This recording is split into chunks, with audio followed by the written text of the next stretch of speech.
Olá, boa tarde. Seja bem-vindo a mais uma edição de Mercado e Companhia. Hoje, 1º de janeiro de 2020. Nos destaques você vai ver. 2020 começa com chuva forte na região do Mato Piba.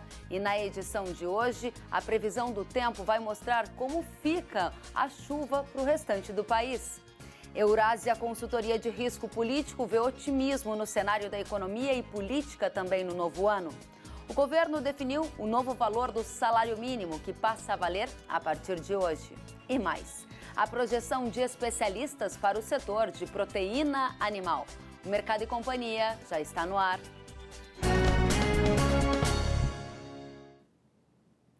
E nesta primeira edição do ano, queremos agradecer a companhia de vocês e desejar um próspero 2020 com colheita farta, com renda e saúde para desfrutar as conquistas deste novo ano. É uma grande satisfação contar com a audiência diária de todos vocês. Então, contem conosco neste novo ano que começa agora. Um feliz 2020 para todos nós.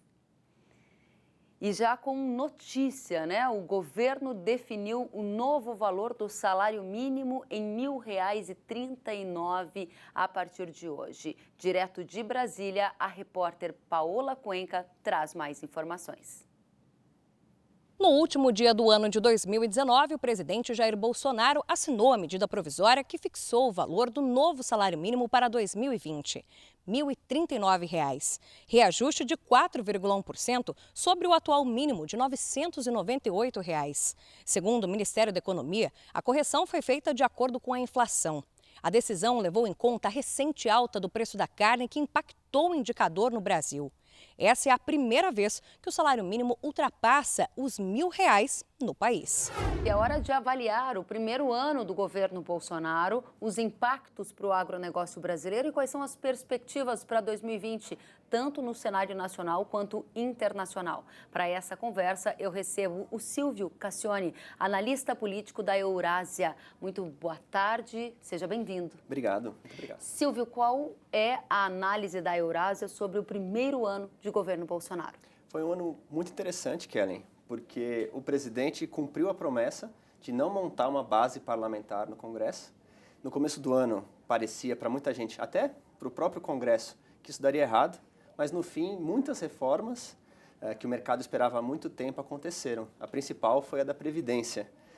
E a mudança na política econômica, essas reformas, ajudaram os juros caírem, certo? E deu algum alento para a recuperação da economia, que também demorava muito para pegar. Não foi um ano perfeito, muito ruído político, muita briga entre os partidos, o presidente com o próprio partido, e terminou o ano ainda com alguma obstrução também por pagamento de emenda parlamentar, enfim, alguma indecisão no Congresso quanto a isso.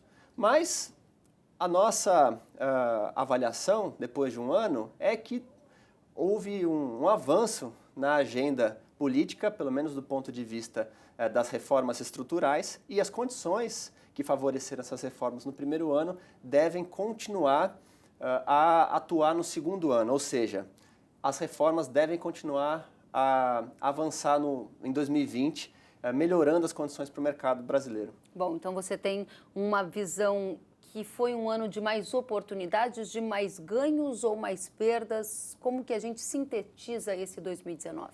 2019 era um ano muito importante para a consolidação da política fiscal. A gente já estava há muitos anos tentando controlar o gasto público para poder manter a credibilidade com o investidor internacional e poder permitir a queda dos juros, e esse ano foi o que consolidou essa agenda com a aprovação da reforma da Previdência. Essa era uma reforma mãe, nenhuma outra reforma poderia acontecer ou surtiria grande efeito sem essa, e 2019 ela aconteceu.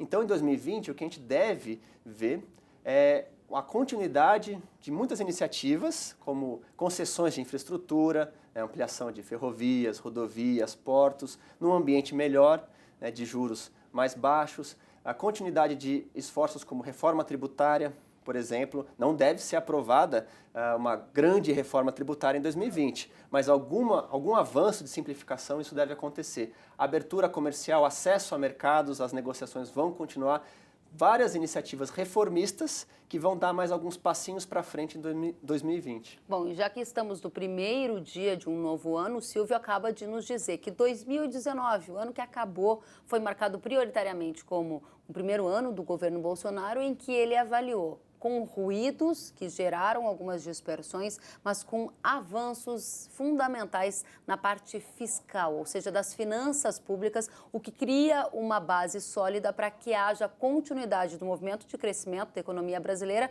com perspectivas de privatizações ali no radar para 2020 e ainda avanço nas reformas. Essa é a primeira parte da nossa conversa com o Silvio Cassione, da Eurásia. Agora, ele já deu dicas do que vem pela frente em 2020. Quero aprofundar nesta direção. Você disse que 2019 foi marcado, então, pela reforma mãe, que é a reforma da Previdência, e que prevê continuidade das reformas em 2020. A começar por qual e com qual impacto na sociedade brasileira? Tá certo. O mais interessante é que as reformas estão sendo aprovadas mesmo sem uma base parlamentar. O Congresso também se vê como beneficiário dessas reformas. O Congresso também quer fazer as reformas, independente de uma aliança com o presidente. Então, para entender quais reformas vão andar em 2020, é preciso entender a cabeça do parlamentar. E as primeiras reformas que devem ser aprovadas, na nossa opinião, são algumas que mantêm essa consolidação fiscal pelos próximos anos. A Previdência estabilizou o gasto, mas o teto de gasto público continua muito apertado, tem muito pouco espaço para investimento público, seja pelo governo, seja pelos parlamentares via emenda. Então, o que eles devem aprovar no primeiro semestre são medidas para cortar gasto obrigatório, então permitir redução de transferência de um fundo para o outro, ou eventualmente até a redução da jornada de alguns servidores públicos com a redução da folha de pagamento. Enfim, medidas pontuais que permitam um corte de gasto, e aí os parlamentares podem mandar mais recursos para suas bases, o governo também pode investir um pouco mais. Essa é a reforma administrativa. Também. Tem uma reforma administrativa, que o governo chama de reforma administrativa, que ela é mais focada para os novos entrantes. Então, ela gera economias, mas um pouco mais no longo prazo, mas tem uma outra, que é a PEC emergencial, que permite corte de gasto agora. Ela é emergencial porque permite que o governo reduza o gasto público já nesse ano. Então, essas reformas devem passar em 2020. E também, isso é do lado fiscal, tem outras reformas que facilitam o investimento privado em áreas onde o governo hoje, sem dinheiro, não consegue investir. Isso é muito interessante para a nossa audiência, que depende muito da questão logística. Eu gostaria que você aprofundasse, então, para 2020, há uma perspectiva de aumento de investimentos na malha ferroviária, por exemplo? De qual forma isso está no seu radar?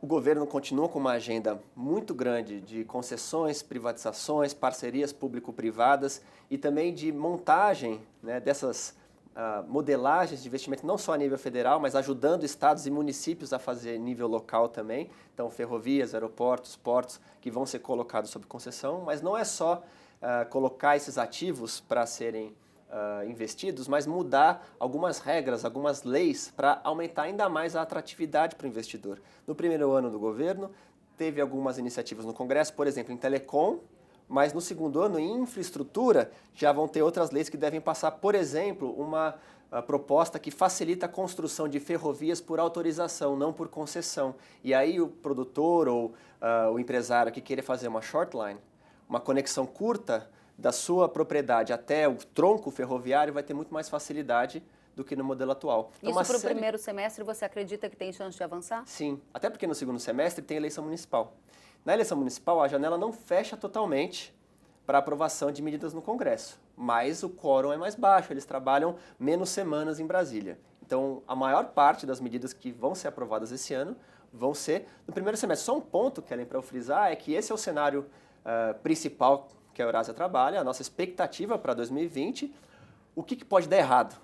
Como isso não vai se concretizar? O que pode dar errado, na nossa opinião, é a economia. Se a economia demorar demais a pegar, se a recuperação que vem acelerando perder força, daí esse alinhamento do Congresso com o presidente, na nossa opinião, pode também diminuir. E aí o Congresso pode perder confiança nessa agenda e deixa de aprovar essas medidas. Muito importante esse porém, e esse porém provavelmente esteja ligado ao cenário internacional. Essa é a minha intuição ou a minha perspectiva. Qual é a perspectiva da Eurásia? Esse ruído que pode impactar na economia tem mais chance de vir lá de fora?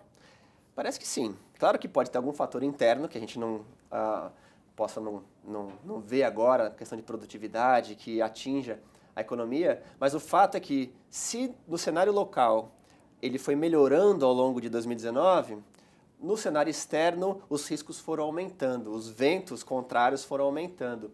A Argentina é um fator, por exemplo.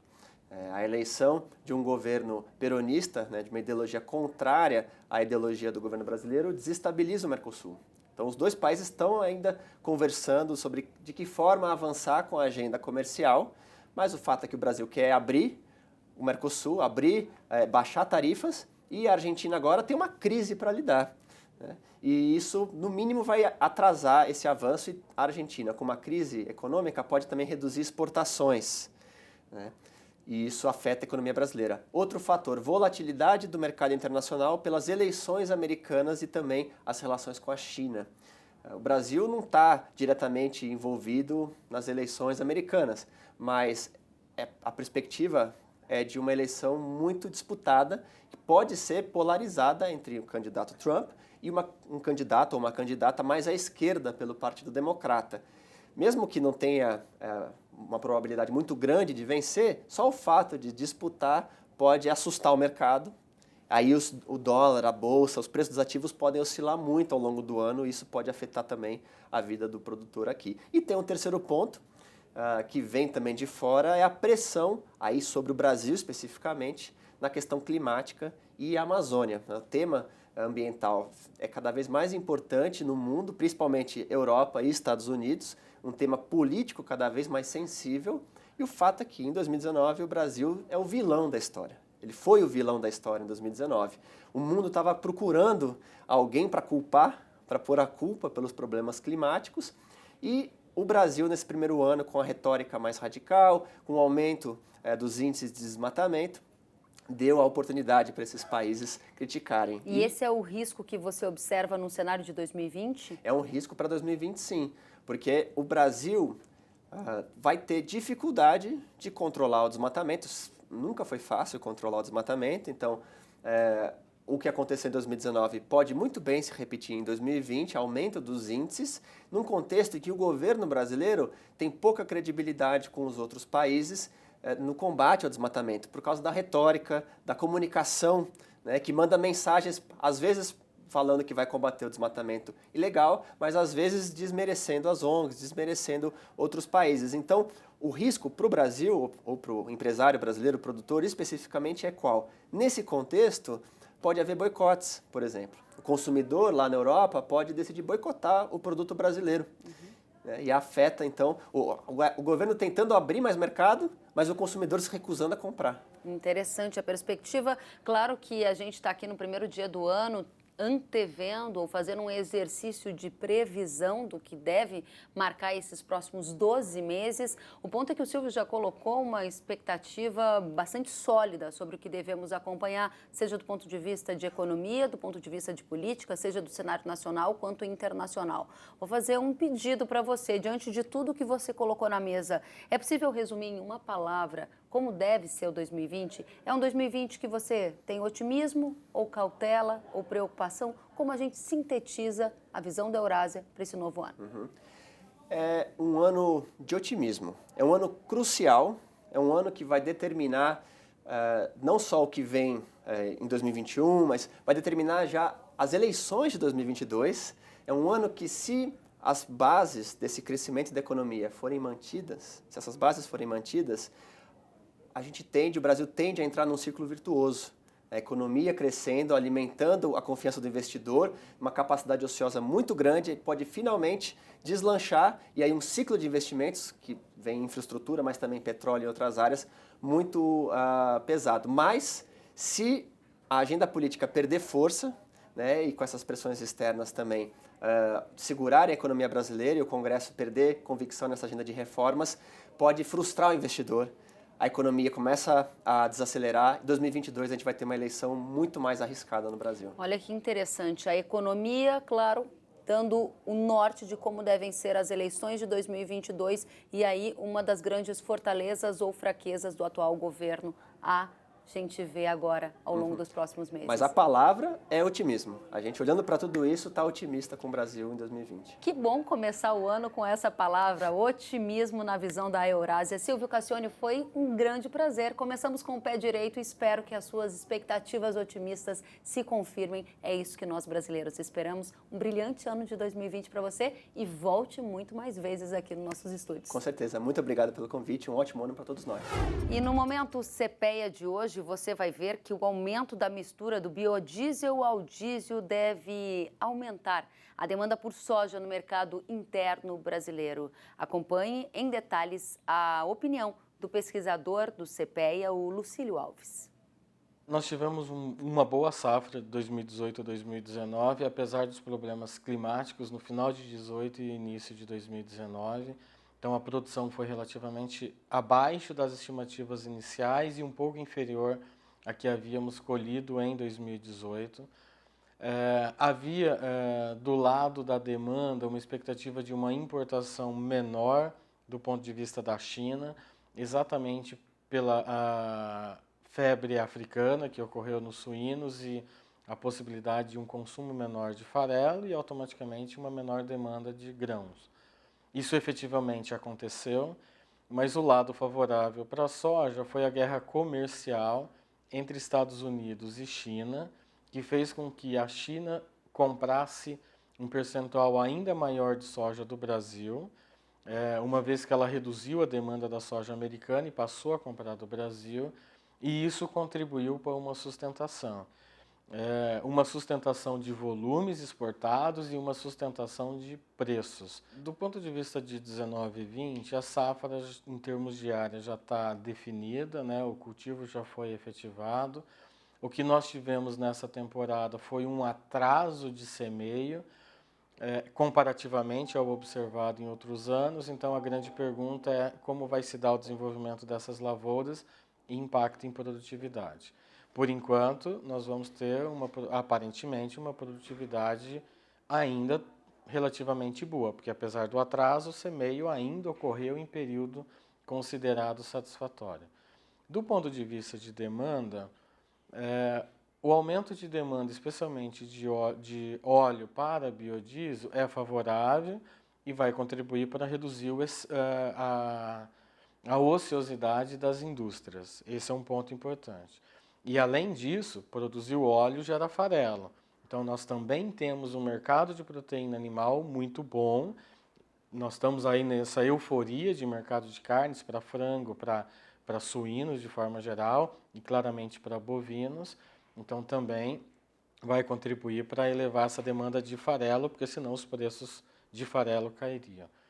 Para a exportação, aí eu acho que está a grande incógnita, porque a exportação vai depender de uma demanda chinesa e especialmente de um possível acordo entre Estados Unidos e China. Sentiu falta de algum conteúdo? Acesse canalrural.com.br.